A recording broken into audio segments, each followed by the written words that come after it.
Public Protector will have to wait a little bit longer than expected for presidential answers on Ramaphosa Farm saga. Acting Public Protector Kollega Kagela has granted President Cyril Ramaphosa a 25-day reprieve to respond to allegations in connection with the scandal that's shocked South Africa. Let's speak to the spokesperson of the Public Protector's office, Oupa Sekhalwe. He joins us now virtually. Mr. Sekhalwe, thank you very much for your time. This is an extension of 25 days. So what does this mean in terms of the President's new deadline? When is it? Thank you so much for the opportunity, Maseko. The new deadline is July the 18th.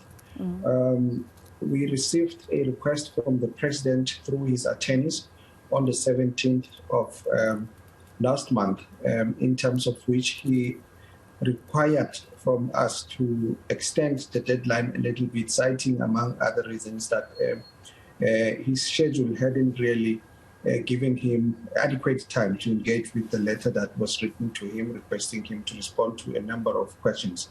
Among other things, he cited that from the date he received our letter, which was the 7th of last month, up to the point when he wrote to us through his attorneys 10 days later, he had been engaged in a number of official activities, including preparing for and delivering a budget-full speech for his office in Parliament and participating in all the related engagements, such as the debate on that address and so forth, among other reasons. And having looked at that motivation, the acting Public Protector, Advocate Kollega Kalega, was of the view that we should grant the President that extension. And underpinning that decision really was the common law principle of Audi Alteram Patrem, which denotes the need to give subjects of investigations such as this adequate opportunity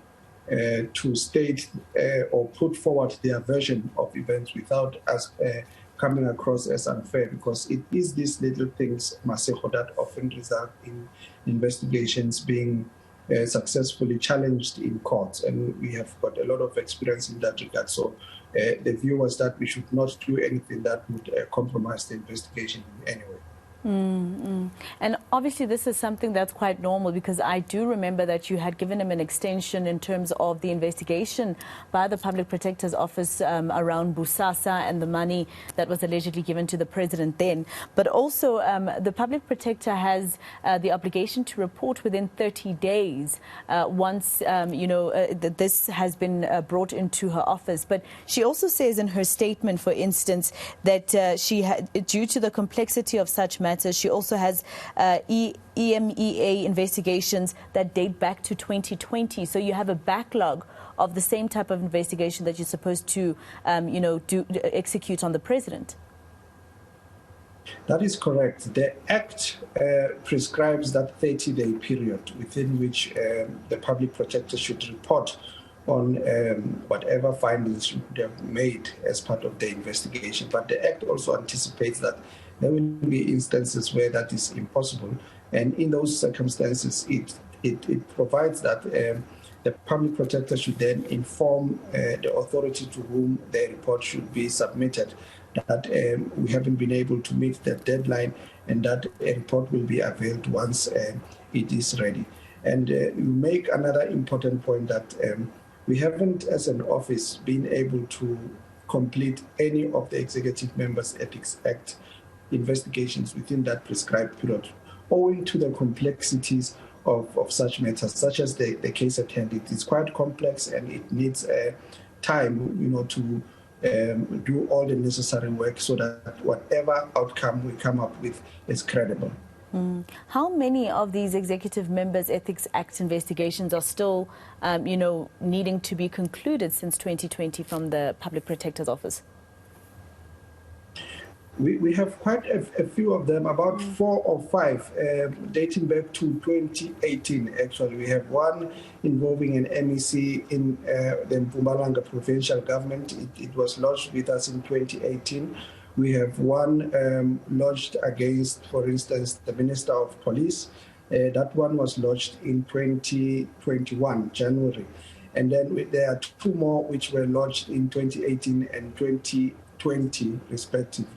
All right, so these are quite complex then. Just my last question to you, Mr. Sekhalwe, and you allude to it in the statement that the Public Protector's Office actually sent out in terms of saying that you would investigate with no fear, no favour this particular ethics code investigation.